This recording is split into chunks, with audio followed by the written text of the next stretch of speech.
I'm so excited, and I just can't hide it. I'm about to lose control, and I think I like it. It's Around the Effing Galaxy. Hit it, interns. And we're good to dig off.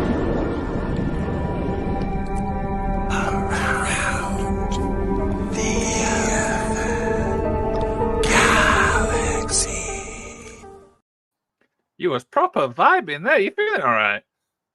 I am excited for another episode of Around the Effing Galaxy. We're streaming on Facebook and YouTube today. That is correct. Yes, welcome Facebook viewers. Welcome YouTube viewers. I'm, of course, your captain.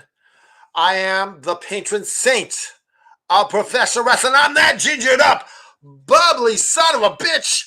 I'm Canada F and Dry. And a shout out to Bad Take Cade. I love you, bro. I need to think of a new intro because now it kind of doesn't go like with the old show. But I'm, of course, the magician. You can find me every Saturday, Thursday. I'm pretty much on this at some point through the week, let's be honest. Yeah, so you're Around the Effing Galaxy. Your magic of wrestling. You got interviews with the indie stars of the UK. I did. Yes. Didn't you just drop one earlier today? I did. We dropped one at 6:30 our time, which is 1:30 Eastern. And I got the privilege to talk to an actual photographer at the actual show. So we got a little inside scoop, what goes on and how the whole process works. It's absolutely terrific. Yeah, so who was it that you're interviewing? It was I Will Burn Art. That's obviously on Twitter. If you want to go check his work out, it's absolutely terrific. So he's the wrestling photographer? Correct. All right, so yeah, check that out on the channel as well. Of course, we got GM Joe in the comments. We got Noob, who's refusing to put a Knuckles comment, and we got Shane LY. Sup, Joe? All right, but I think it's enough pitter patter. Let's get at her. It's time to open up the vault. Like it's time to open up the vault. Do you know the combination?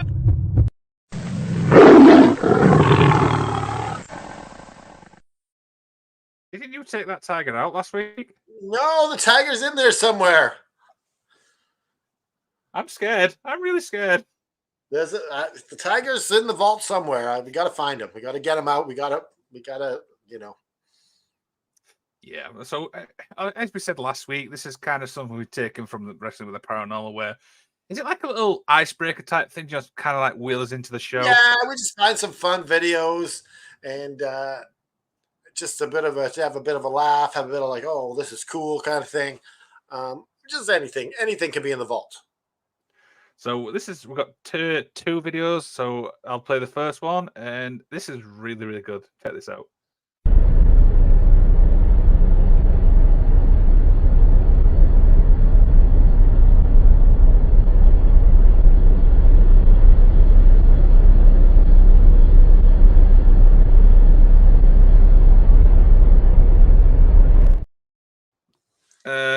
What did we just watch?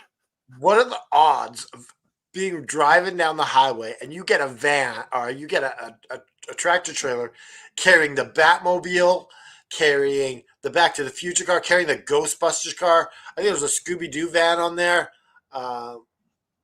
Herbie the Love Bug. There's quite a few things, little thing there. That is probably one of those like unique things we never are going to see again.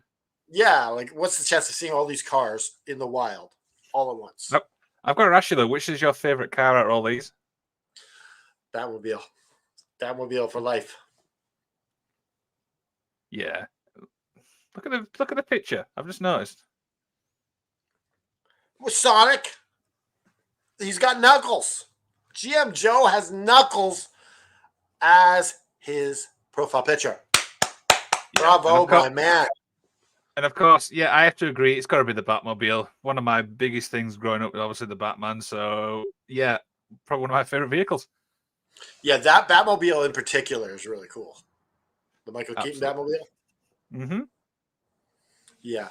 This next one, pretty much, it's a video of badass cats doing badass things. The video is pretty much cats are invincible. Here we go.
Explain.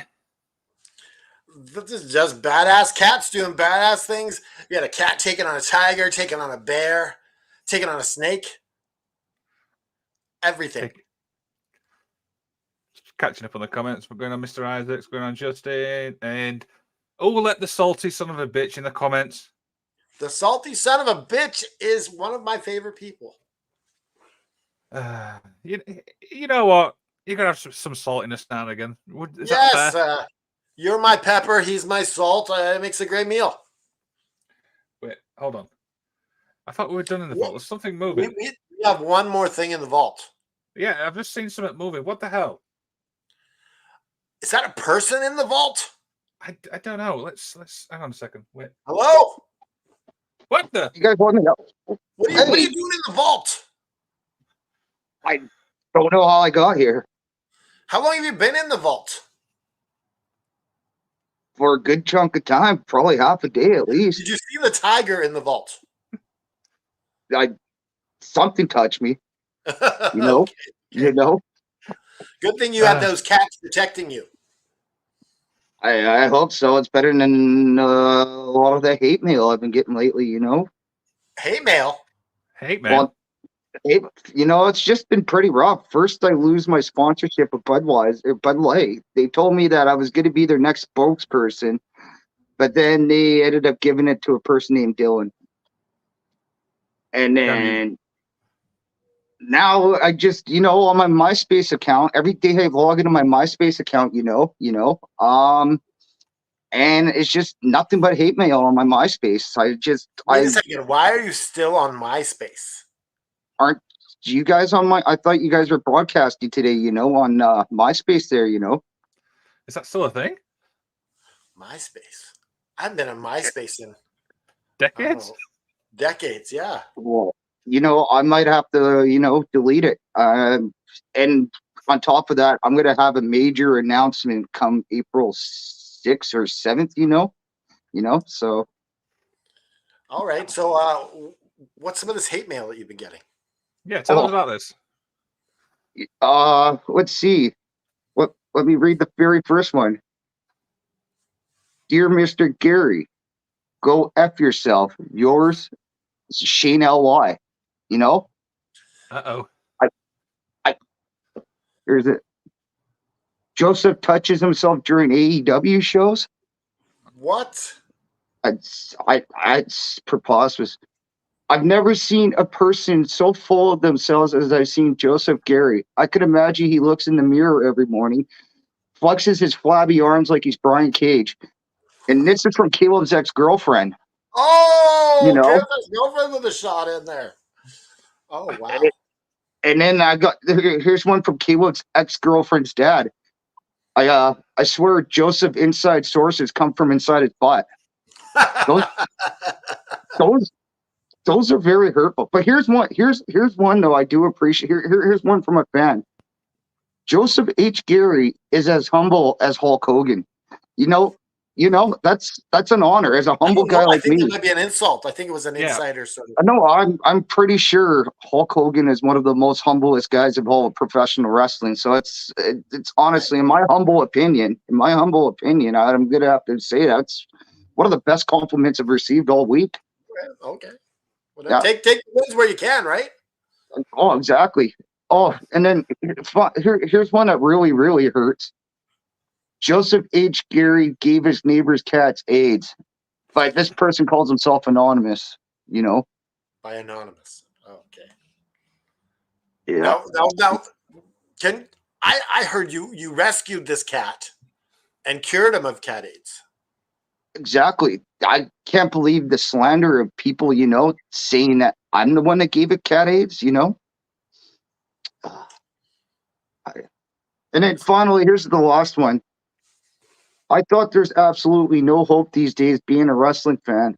But after watching Joseph speak, I know for a fact there is no hope anymore. And that is signed by El Showtime. So it sounds like Sounds like a Mario character. it sounds like AFW people that have been saying some pretty sorry guys, but yeah, it's I think MySpaces might be getting deleted tonight. That's sad. You've been on MySpace a long time. I don't mean to Yeah. interrupt. The interns have got somebody backstage. It's been in the comments quite a while. Kind of dry. Are you ready for a salty son of a bitch? Let's bring him in. Hello. Hello, Alec. How you doing? Hi. I'm doing well. How are you doing? Good. Do you have anything to say to Joseph H. Gary? I think this is the first time me and him have ever met. Oh, so Yeah. hello, nice to meet you, Mr. Heaney. Hi. How You're you a doing? classy gentleman. Yes. Heard all about you. Yes. Yep. I just want to say, if you really, obviously, you'd be devastated about the whole MySpace thing, but there's a new thing called Bebo that might be a good platform for you to sort of join and continue your journey like you did on MySpace. Sir, I very well appreciate your opinion. I think I might actually switch to Beeble tonight. Thank you very much for the suggestion. That's a very humble suggestion. And the good thing about Beeble is you can create a nice header for the top of your page, which you can't really do on MySpace. So, definitely, it's a way to go. Bebo is the way to go. It might be actually the way to go. Most definitely. Yeah. As Tiffany Trim says, take a sip every time he says, you'd be fucking on the floor. Does a cat live with AIDS 9 times longer than a human? I believe Mr. Isaac. I believe Mr. Isaac. I believe so. I believe it's 7 times, because cats are 7 years. No, so they get AIDS 7 times faster than we would get AIDS. Oh, I thought, but he had it for longer enough to get the cure, right? Yes. Just keep sending my GoFundMe, and then if he ever gets AIDS again, we will cure him again. You gotta keep that money flowing. Just like you guys say, just keep fighting. Is your cat called Magic Johnston by any chance? I believe my neighbor did call him MJ. Yeah. All right, we have news to get on. Alex, you're welcome to stay or you're welcome to go. But we got some news to talk about. Yeah, I've got some news to talk about as well. Did you know last night the Invisible Man finally won his first championship? The Invisible Man won his first championship. I mean, but you can't really please the wrestling fans. I mean, as per usual, you had the typical ones online after the show saying, "I seen it coming. I seen it coming. He was going to win that championship. You know, he's seen nothing. He's an invisible man. How did Yeah, you he's know? invisible. How does to see him win it? You know, you guys, I actually am personal friends with the Invisible Man, believe it or not. You know, I don't even know what's going up anymore. All right. You forgot to take a drink, you know? Yeah, let's get on with the news. Yeah, the news. What do we got in the news today, Liam? We've got absolutely loads, but I want to start off with this. This week, it was announced that CJ Perry and Miro are sadly splitting. I'm going to be honest. I'll start with Mr. Haney. Is this surprising? Because it is for me. No, because the news was out about 18 months ago, and she's been living with Liv. So, it was. I think. I think it's coming out now because she's in a relationship with somebody, Oh, but nobody knows it's who not me. it is. It's not me. It's not any of us. So Yeah, some lucky person, you know. Yeah. Ironically, Dolph's been pictured there quite a bit with her, so who knows? that would be hilarious if it was Dolph Ziggler. I mean, he's had half the female wrestlers anyway. Might as well add another one. He's not. Yeah, might as well. it wouldn't be the first time, you know, that somebody that were supposed to be kayfabe relationships, you know, ended up hooking up or even getting married, you know. I mean, let's not forget, Dolph's had sunny days. And not the good sunny days either, like the later sunny days. No, it was like a Scottish dreary sunny day where it was pissing the rain. Yeah, it was piss and rain sunny days. After she was probably drunk. Basically, British weather. Watch, you know, maybe it could be possibly nickname if you know. All right, what else? Do you think it's possible Dolph might have gave your cat AIDS? You know, that could very well be very possible, in my humble opinion. Could be. They could have said a protein. I'm pretty much this is I don't know how they held this back for so long and just got up. Like I thought that Liv Morgan was living with Miro and her, but they it's not a scissor party. This is a PG show. Well, she's supposedly with Bo Dallas, Liv. So that's true. They have a farm or something like that, you know. So so it is. I mean, it could have just been two friends staying together, you know. I thought it was Bo Dallas who was on the outs with Liv, but it looks like Miro's on the outs with CJ. Yeah, I think there's a story there that there was stuff on Reddit like way back last year about it, you know, and there's a story there not been told yet. Whether or not it's true or not, you can't really look into it. You know, I don't really like these sort of rumors, you know, because it's people's relationships you're sort of messing with, you know. So I had sort of read about it, but it was obviously never really talked about it because it's, you know, it's quite a personal thing, you know, and you don't know what's going on in the background, you know. You know, you're absolutely right. You're absolutely right. You know. What else we got in the news? So we'll obviously head to TNA, and TNA had their last pay-per-view Saturday or Friday, and it was apparently a lot of fans were screaming, "We want Scott," which led to apparently all these signs being taken away. Canada Dry, this thing with Scott D'Amore with TNA's not going away anytime soon. I find it interesting. Like, I don't know how they're gonna. It's gonna die down eventually. Mm-hmm. I don't see it going on. Like, fans have short attention spans, so there's no way this is gonna keep going on forever. Well, it's not even that, but I mean, but not to be too crass, but wrestling fans are arseholes, really, you know. Oh, for sure they are. Most of them. And they've latched onto this, you know, like I mean, I know Liam is, and I know I am a huge TNA fan from back in the day, you know, but you mean the big hoo-ha about it now with people online, oh, it's a disgrace. Well, where were you 2 years ago when TNA Impact couldn't manage 100,000 people to watch it. Where were you? And all of a sudden now you've got this big sort of thing like, oh, like I'm never going to watch TNA again because Scott's been fired. And it's like it's almost as if they need to have that have some sort of like victim cause to go after, or they won't get behind it. It's sort of sad.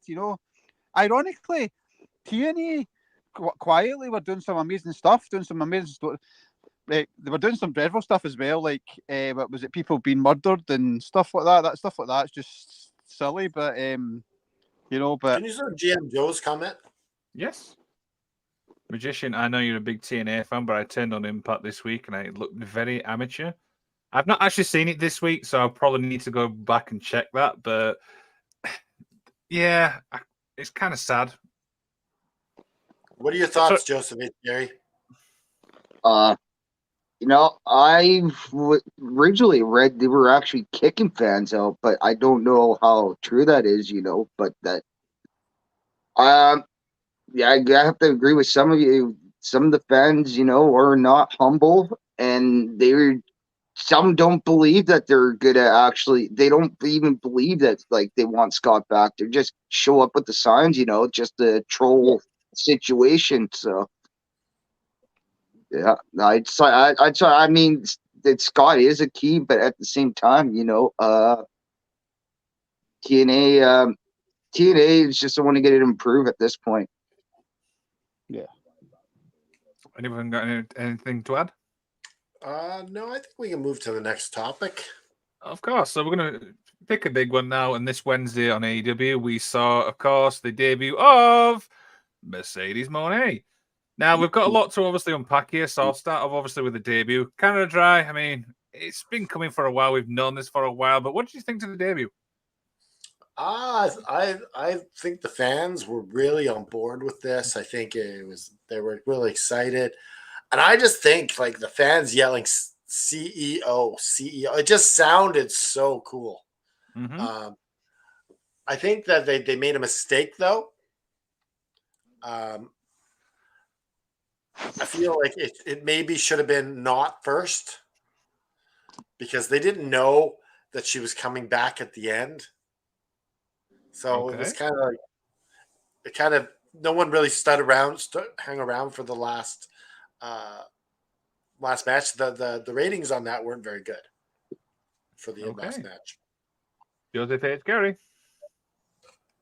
It was good to see Sasha, in my humble opinion. She's a very humble person, so I definitely, see great things with her AEW career. I definitely, don't see Tony dropping the ball on this like he hasn't dropped the ball on Sierra, but honestly think they had to do her first segment because, well, with the whole running at the end, so she could have her big moment at the end too at the same time. So I couldn't see them putting her showing up anywhere else on the card besides having it open, and then her doing her thing main event, You know what they could have done? They could have done the run-in first, and then like, I'll be back to Joe to explain what I'm doing here. That could have been, that might have not been a bad idea either, or have her run in, do the finisher, and then just get on the mic saying hi to her hometown crowd. Okay. Mr. Haney? You don't want to know my opinion on Sasha Banks and Mercedes Moné or whatever she's called nowadays. You don't like Mercedes Moné? I don't, and what was it? Humble's not a word I would use. Let's just say she's not a very pleasant person to meet in person. Okay. Oh, you met her in person? Yeah, I mean, she's very disingenuous. She's very fake, in my opinion. What was it called? Just, I mean, good luck to her. She's got the deal that she's got. I don't think she's that great. I don't understand why there's like they've built this this buzz around her. She's walked out to WWE 3 times when they've took the title off her. So I look forward to that happening in AEW. So the big challenge she's got there is her social group's not there. It's in WWE. You know, and some of the women won't want to give away a spot or want I'll be coming after her as well. It doesn't make any sense to me. What was it? I think the last couple of weeks, it's been a huge mistake on Tony's part having Osprey, Okada, and now Monet debuting straight after each other. He's basically just saturated the product with debuts. Now, I don't want to talk about that. I want to talk about this, guys. I want to talk about what she said the day before her debut. I'll be back in WWE one day. The day before she debuts in AEW. Yeah. That truly shows how humble she is. She's gonna recognize, that she's gonna be somewhere else. Why not just be humble enough and admit it now? Now, if this was the other way around, if Cody Rhodes and Jade Cargill had said, "I'll be back in AEW one day," WWE would not be happy with that. So why would AEW be happy with this? I mean, the rumor is online that it's rattled some feathers. You don't know. As I say, I'm not a fan, but but was it? I need to look at the. I need to look at the. You need to look at the sort of interview as well and the context of it. What was it? How was it presented to her? The sort of question. Was she being trying to be nice and diplomatic about it? Yeah, that's true. That's true. It could be taken out of context. What was I've read a couple of lines from it, and I've read the sort of thing with it. She be back. I haven't read or seen the whole interview, so I couldn't comment on what the context of it. And I think that sometimes you can take things sort of things out of sort of whack of what they really mean. But I use Brett as an example. Everybody goes on about how he's always whinging about Goldberg or whatever. I can tell you, I've been to quite a handful of Brett meet and greets and sit down sessions. And when it comes to the Q&A part, the first question he's asked is the Montreal's through job. He's asked about Owen and he's asked about Goldberg. Their first 3 questions he sort of asked. So who knows how many times Sasha or Monet was asked that day about the WWE? That's true. She's tried to give a politically. That's a good point. So it could have just been. I know I was sort of crapping on her before, but it's important also that we get the context to these things. What was it? Instead of it up, Yeah, it's easy to jump on a thing when you don't know what the context was. Yes, exactly. I think he's on point. I think I can. Well said, Haney. To be quite honest, it's not every time we agree, but I actually agree with everything you've just said. Woohoo! So what else do we got? We got everything on Sasha here. Do we want to talk about Bailey and Trinity in the crowd? That seems to be a controversy. People apparently want Bailey to be fired for that. It's just like she's there for her friend. Yeah. She should have maybe been more backstage or in a private suite.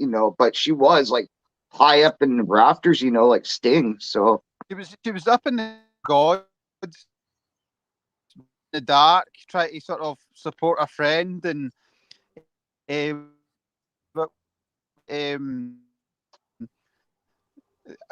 one thing about that group is they're really tight. I mean, Bailey took time out of WWE schedule to go to Japan to see what was it Mercedes' first matches over Japan, So at the end of the day, it's just that's just friends being friends and looking out for each other and supporting each other. I can tell you right now, various what was it, names were backstage at AEW events, particularly when in the Daily Press place. And Seth's actually went out and visited Moxley at actually indie shows, you know. So what was it? When he's been doing stuff. So what was it? It's sort of silly that people would sort of jump on that. It's not like it's not like the back in the day when you had the guy from the Highlanders who stupidly sat in the crowd, you know. What was it? She was away out the way, and even if she was even if she was in the crowd, big deal. She's a friend and she's supporting her friend, you know. Now, Well, will Mercedes Moné be at WrestleMania? oh, she will. Yeah, But most definitely, yeah. you They know, do for a everything. salty, They for literally a do. salty, Sorry, I'm interrupting. Sorry. I was gonna say, for a salty guy, that's not really too salty. You know, that's actually a really You're touchy. losing your saltiness, Alex. Yeah. But yeah, talk about the Young Bucks then. Okay. Yeah, Justin says, okay, so I don't see the problem with Bailey and Trinity being there to support Monet. She supported both of them. Right. So I don't see people. Yeah, I think it's just the fans and stuff You know like what? that. I think it was that one guy from Pro Wrestling World. They have I think they troll people with bad takes and wait for reactions. That's what I think that page does. Yeah. It's not Bad Take Kid, is it? I already gave my shout out to Bad Take Kid today, so he doesn't get two.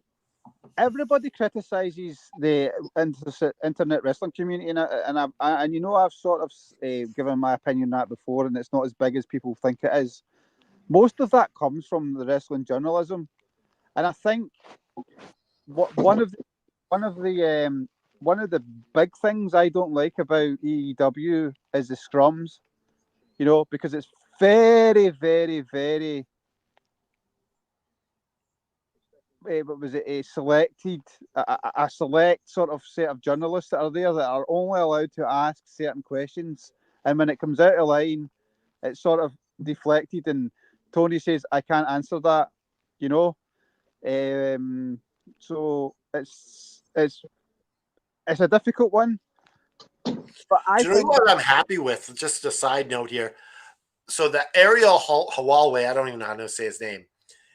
So he was working with WWE, and then they got bought by TKO, and now he's not working with them anymore. And he burned his bridge with Tony Khan.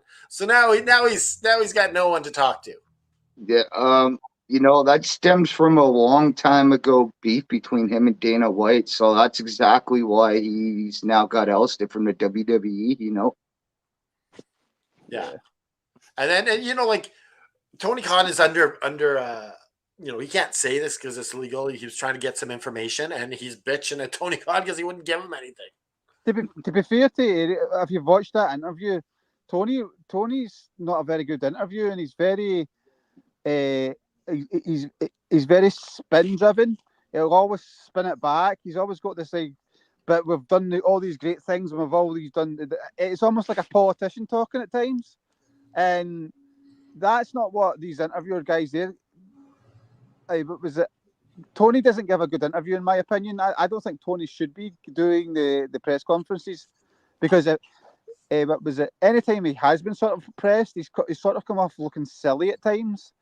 I just think Tony shouldn't be on Twitter. That's my only thoughts on Tony. He shouldn't be on Twitter. Take his phone from him. Simple.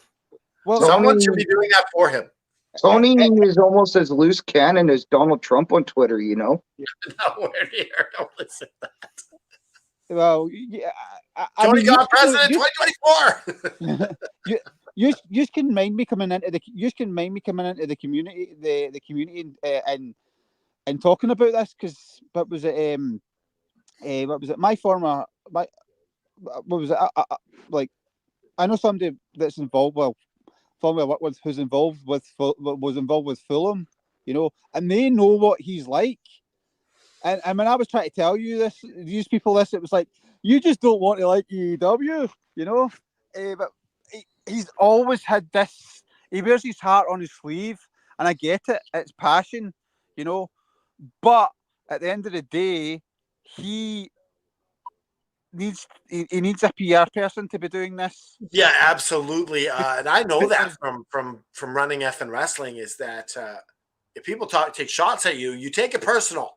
Take shots at effing wrestling, I take it personal. So I can understand him and his perspective, but you kind of got to be bulletproof. I really take offense to all the comments that El Showtime and Shayna Y always say towards me all the time. Those are some hurtful. Yeah, it's reasons why I'm quitting MySpace tonight. MySpace is gone. Gone. Yeah. I heard that Shane guy sells Avon. He does. I believe that rumor is true. My inside sources have told me that. I believe Liam has bought some lipstick from him before. I can confirm or deny. See, he's not denying it. That's got to be I also expensive, think though. that's why Caleb's ex-girlfriend's face was a bit sort of disfigured, because I think the girlfriend used some of that Avon product that obviously wasn't tested properly. It wasn't tested on Pokemon properly, So we tried the Prime and we gave a review on the Prime. Should we try the Avon products and see? How about some Watkins products? That anybody bought in Watkins in a while? I don't even know what that is. No. That used to be like similar to Avon, but like different. Like Watkins made like different like health products, and different other household items.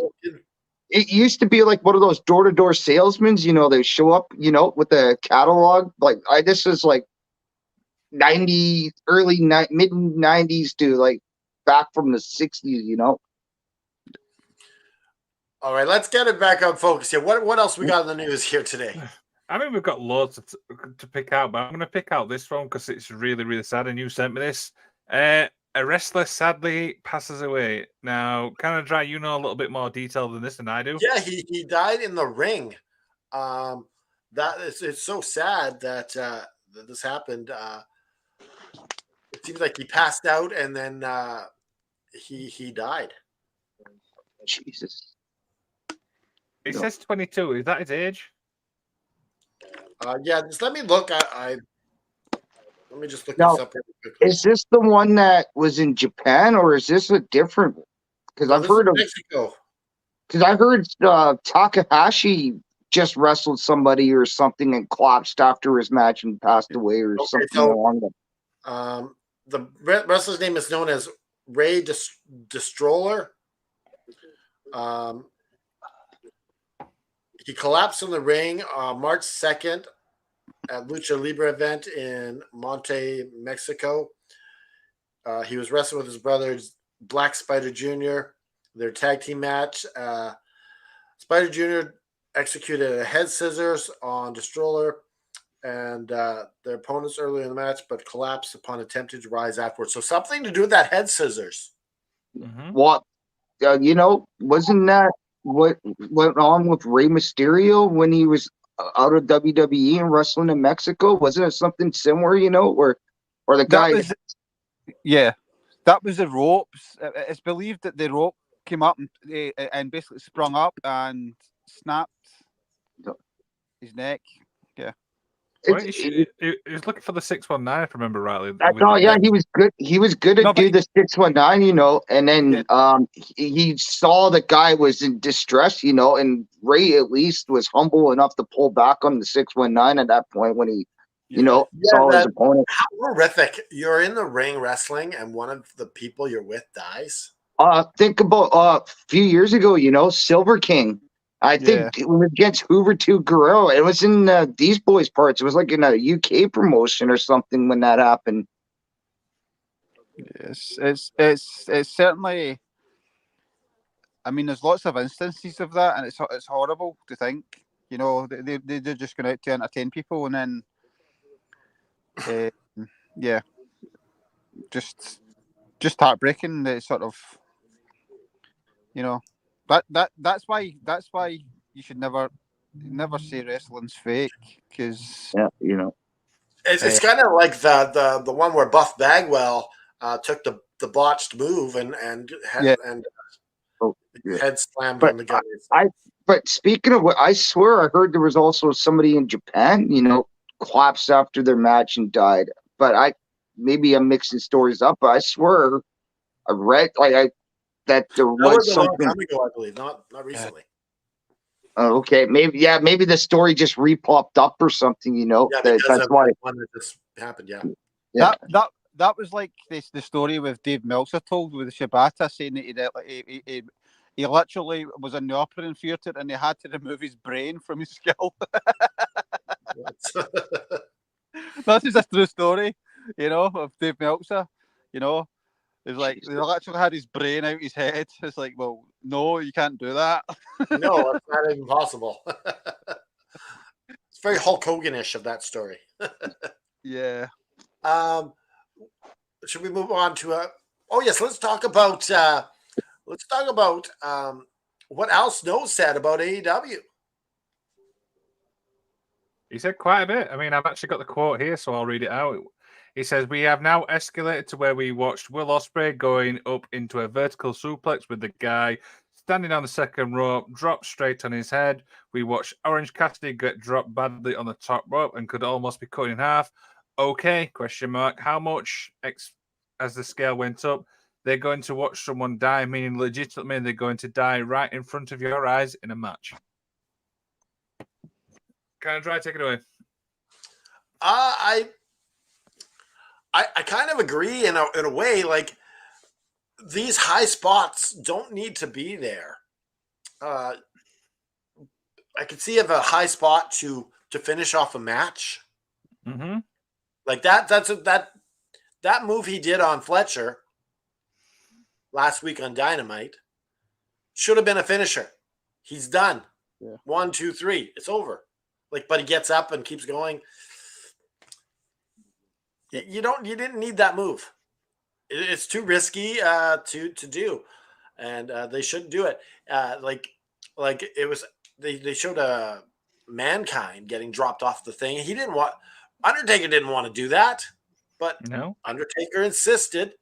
Mankind insisted that it happened, and these things take years off your life. For what? To entertain a bunch of people who don't appreciate you in the end? Well, it's crazy when you see like indie promotions of some guy doing a super high spot like that, climbing up 20 feet and jump, and then some of the times missing the table, and then hitting the floor directly, all for like $50 and a hot dog and a handshake, handshake. Yeah, That's my sort of big gripe with modern wrestling. There's no, and people say, well, it's not real anyway, but you can like, it should look like a real bout. It should look, it's almost like they don't care anymore. They just want to get the move out, and the move to me is demeaned when they do that. I mean, take AEW for example. With Moxley's finisher is basically a DDT, right? yeah. Right. But every match before that's had a DDT in it, Mm-hmm. So it sort of demeans it because it's in every other match. Every other match, the DDT is just a basic move that's been and the guy's straight back up. Then Moxley did, and the guy's out for a 1, 2, 3. Though, Haney, in my humble opinion, though, it's been going on for years. Like, look at Raven. Raven's finisher used to be the DDT, and everybody was doing it in ECW or WCW right before Raven's matches. And and then I had another example, but it just slipped my. Tommy Dreamer also would do the DDT or the Death Valley Drive, the Dreamer Driver, glorified Death Valley Driver. But meanwhile, you had 3 or 4 guys earlier doing the Death Valley Driver as just a middle move, I mean, I remember, I remember, and it was cool. It was when Jericho was doing the run with Triple H, But when they were switching the title, remember they won it and then they took it off him and then they won it and then they won it back. Triple H had Jericho on a hold, right? It was just a basic like submission hold. Yeah, that's right. Jericho's face was going purple, right? And it just looks so real. Like I think it was in Vancouver.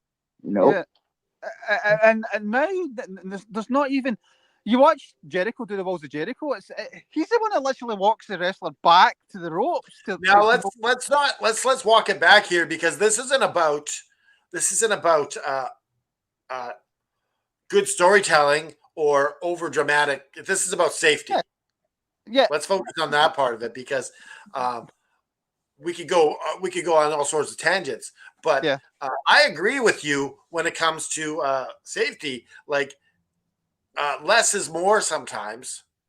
Yes. Like I enjoy the antics and everything with these high flying moves, but I worry about longevity. I worry about health.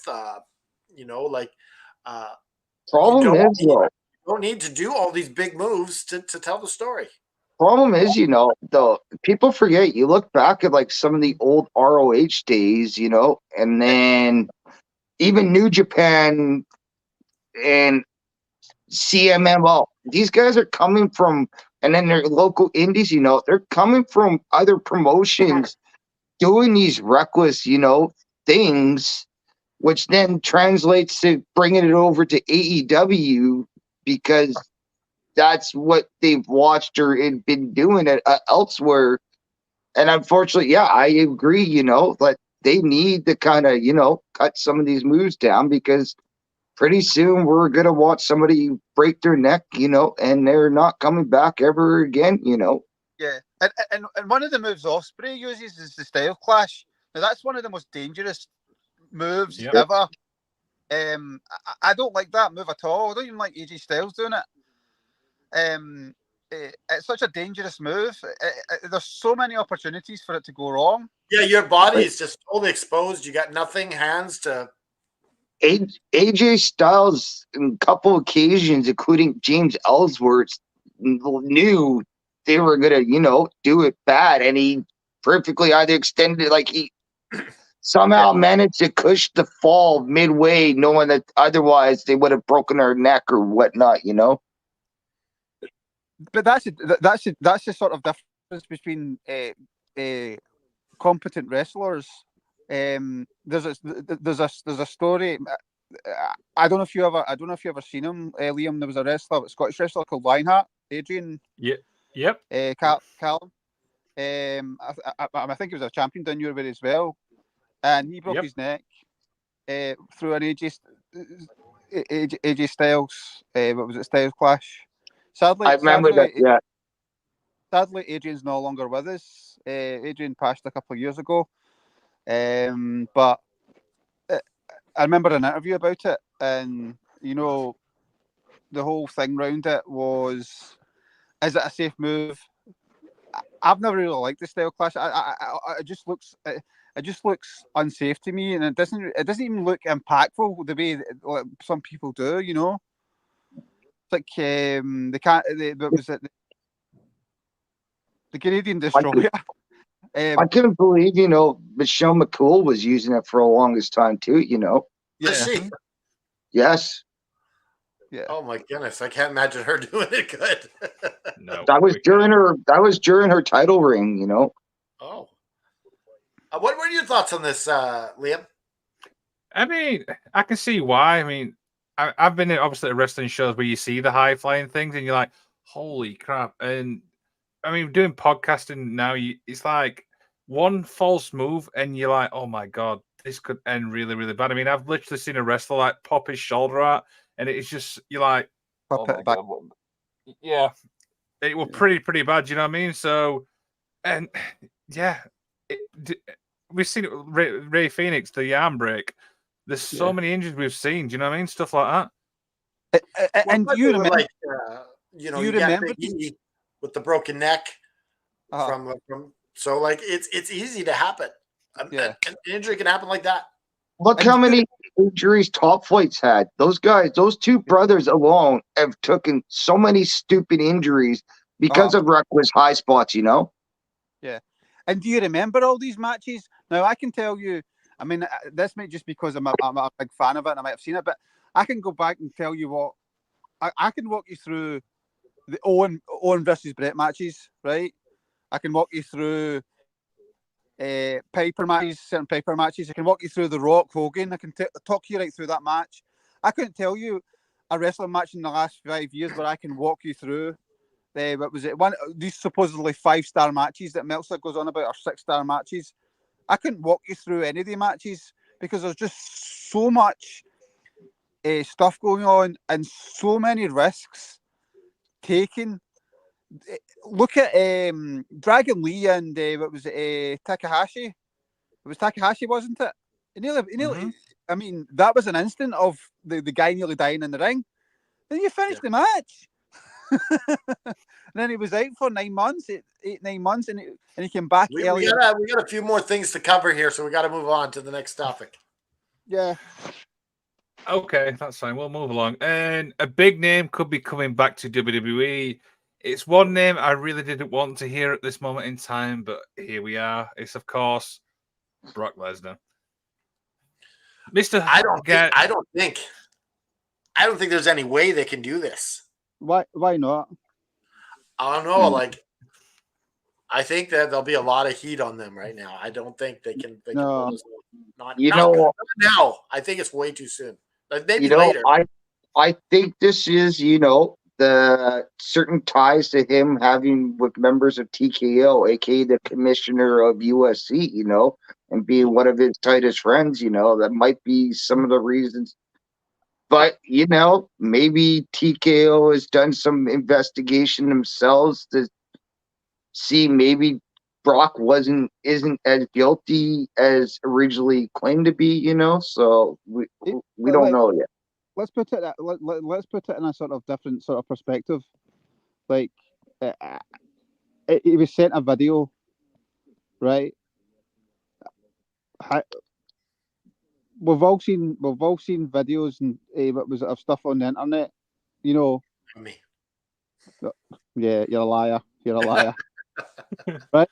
So you've got no moral. You've got no moral judgment on him in that instance because you don't know you don't know what the circumstance was behind the videos that are posted online. And where No, I don't think this is about the online videos that were shared. This is about other sort of stuff. That's all he's involved in, and that listed in is he was given a video. It was a video was shared with him. Now,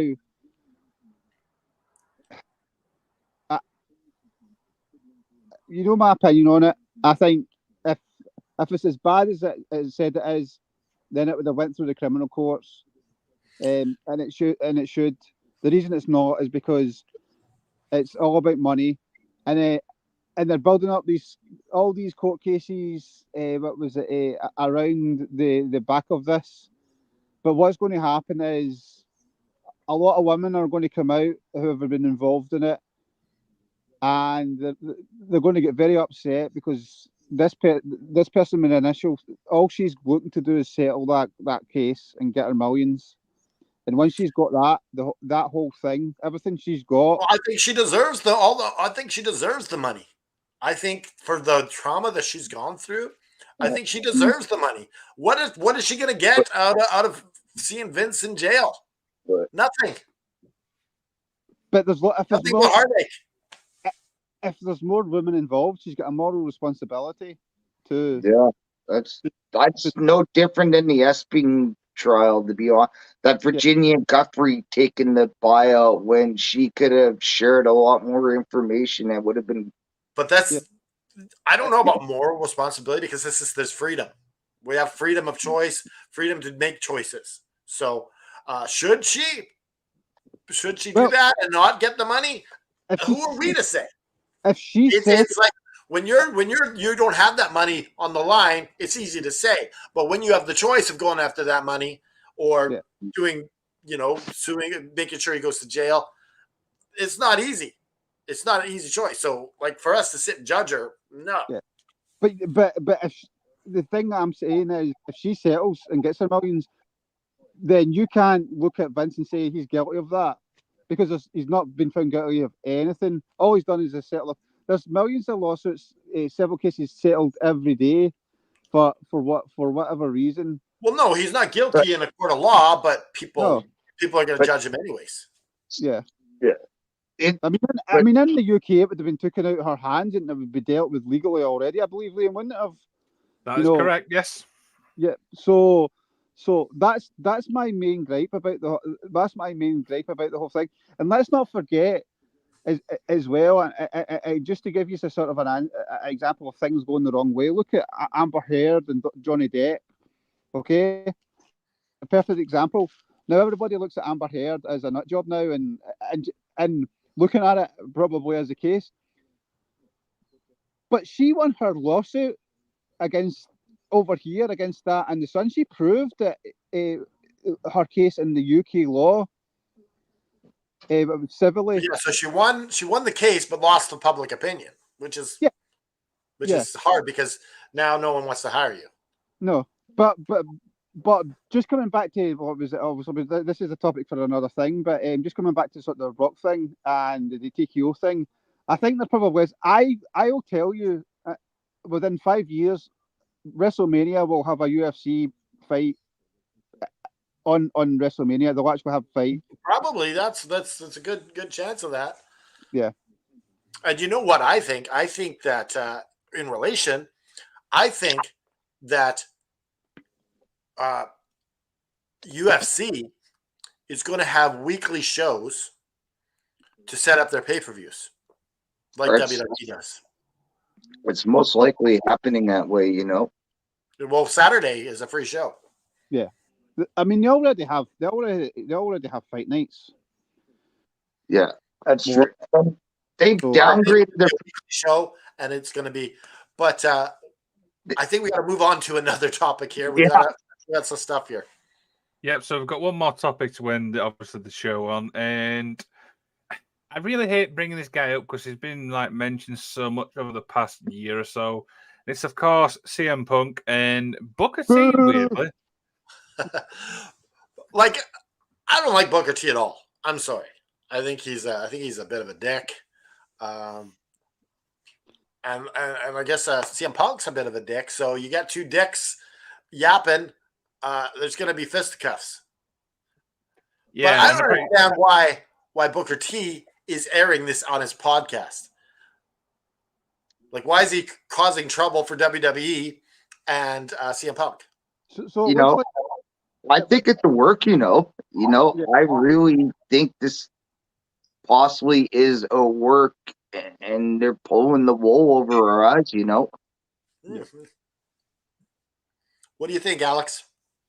Yeah, I was about to say the same. I was about to say the same thing. Now there is sort of what was it in the last sort of hour? There's been the whole thing about Booker on some of the sort of dirt sheets of Booker T's in trouble backstage and things like that. But I believe it's he said that with a wink and a smile. Was it? There's something into it. Punk's been interestingly has been at the Performance Centre quite a lot, and I suspect he's got an interest of being there. So I can see maybe Punk doing some stuff around NXT before he comes back to the main roster properly. Maybe as a commentator, so we can get rid of all of that stupid, what was it, shaky quack quack nonsense that Booker T goes on about. I can't stand him either. That's not even his line. He's ripping it off from someone else. Yeah. I could honestly say too, I wasn't I've been a fan of I've personally seen him in WCW, at the pay-per-view at New Blood Rising. I was never a fan from day one from WCW, and it did not translate to Booker T as a wrestler. I was a big fan of Booker T as a wrestler. I'm not a fan of him post-career. I did not enjoy his. I mean, he was not bad, but I just wasn't somebody that wowed me, you know. Yeah. Let's not forget going back to WCW. He did his brother dirty, you know, and basically basically to sort of go after his sort of singles career. How And did he do his brother dirty? well, he basically broke away from him, you know. What was it? The story is that Stevie Ray didn't really know too much about it, and what was it? Oh, Booker so he didn't like ask his permission. I want to be a singles wrestler. I hope Booker was approached about it, and he went right for it, and he just sort of did it, and they actually didn't speak for a few years, I believe. So I think there's probably more to it. I know Stevie Ray's a bit older, so but still, um, it, it's a bit of a strange one, especially when it's your brother. So the other thing that I guess before we get going here and we wrap things up, WWE could possibly giving permission to their wrestlers to be part of Bloodsport. Yeah. Yeah. No, There we go. I believe, like, I saw that Shayna Baszler, you know, is the first one, like, agreeing. I believe her and Josh Barnett actually, you know, dated like many years ago. Because I know I saw Joe Rogan Experience with Josh Barnett, you know, and he was talking about Shayna Baszler, you know. What was it? Regal, and I know he's no longer there anymore. I won't say his name because Fiona loves him, and what was it? I hate him, but that's what I'm going to say it. John Moxley, Regal, and Moxley. What was it? Even going back to the WWE days, when it first when there was what was it? Josh Byrne was setting up. They were at the events quite a lot. They love that concept. You're right. They love that concept. And the story goes that that was one of the things that Dean or John was sort of pushing, the idea of doing something in the WWE was that, and that's that's kind of like what they did with the Shane thing that he was in charge of. Yeah, that's where I was going. That's where they got the sort of diluted sort of Raw Underground thing. Raw Underground did not go. Because Riddle and Thatcher first did the pit match in NXT, which was absolutely phenomenal. It's one of the most underrated things the WWE's done in what was it, forever. But they couldn't recapture the magic bringing it to the main roster. No, they couldn't. You can't with the product, because the product, the WWE wrestling product isn't real pro wrestling. It's cartoon. It's cartoon violence. So it doesn't really translate properly to sort of there. But I it's an interesting one. Maybe this is the sort of start of trying to transition wrestlers into that sort of MMA sort of thing, to try and sort of blur the lines a little bit. A lot bit in, like Pride in Japan, where they had the sort of shoot work wrestling that went on for a little while. But again, in Japan, never was worked that strong style. The WWE, apart from the last couple of years where they've had guys like Water and things like that, it's never really been that physical in terms of the impact of the moves. So okay, so before we wrap up here, did you guys watch the Dark Side of the Ring with Buff Bagwell?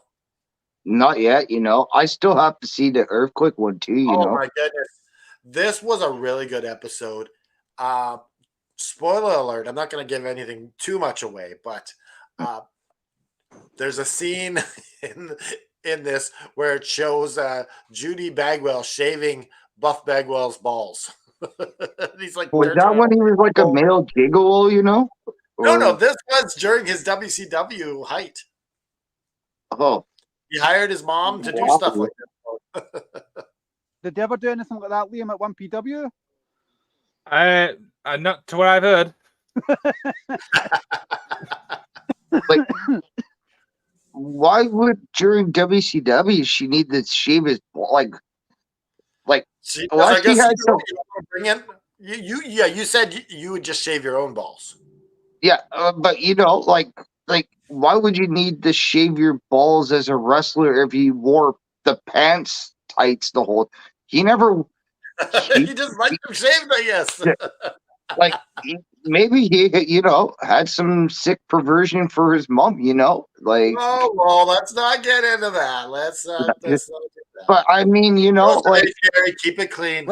Let He didn't wear trunks, like I could understand needing to shave your balls and your pubic area, if like you're wearing the trunks, but you're wearing the full leg tights and always wore the full leg tights, like I why think would he you just need, trusted his mom to shave his balls. That's all it's about. or is it because of ring rats, the ring rats, after the events at the hotel bars, was your cat at what was it, WCW events? Is that what you're saying?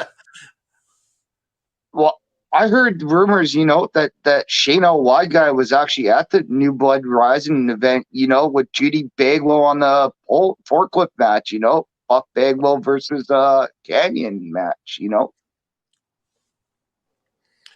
All right, guys, we got to wrap this up. We'll say goodbye to Alec Haney, and we'll say goodbye to Joseph H. Gary, and Liam and I will wrap up the show. Thank you Stay guys so much humble, for being guys. on. Bye. Stay humble, guys. Thank you, guys. Bye. Oh my goodness, these guys are a riot. But you know something? They've made the show. Oh, for sure. They're such characters. Joseph H. Gary, the salty bastard himself, Alec Haney. So, what you got going on tomorrow on the Magic of Wrestling? So we're looking at storylines in wrestling. So we're going to be taking a deep discussion about what we think makes a storyline. A little discussion about that, and maybe talk about some through the years. Do you know what I mean? Because one thing we know as fans is storylines are a big, big part of obviously, wrestling for us.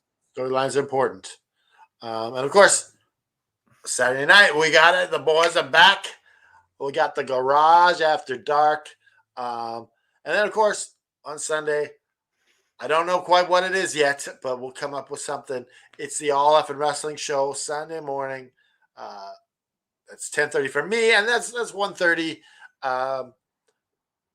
Eastern for you people over there on the eastern side of the world. The good thing is, I remember messaging you earlier going, don't forget time zones. Yes, and I still messed up I put 5 p.m. The show starting at 5 p.m. and it's still mess it up. Oh well. Anything? What do we need to plug before we head off? No, I think we got it. I think we covered most of it. It was a great show. Of course, you can head on over to Pro Wrestling Tees and you can get. Do you want to do others? AFW, the Golden Rule shirt. You can get many of our shirts. You can get the All for Wrestling Show one worn by Shane and also by Natalia Markova.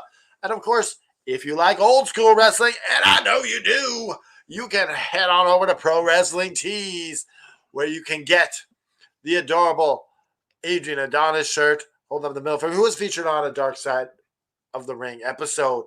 And that's Pro Wrestling Tees, / Adrian Adonis. I think we need to get like some paper where we can go like this at the end. Like the news, yeah. Yeah, like we're news. We got to get a piece of paper to do that with. This is just a bill, so I can't really do it properly. But of course, on behalf of Liam the Magician, on behalf of Canada Dry, raise up your fist and just keep fighting.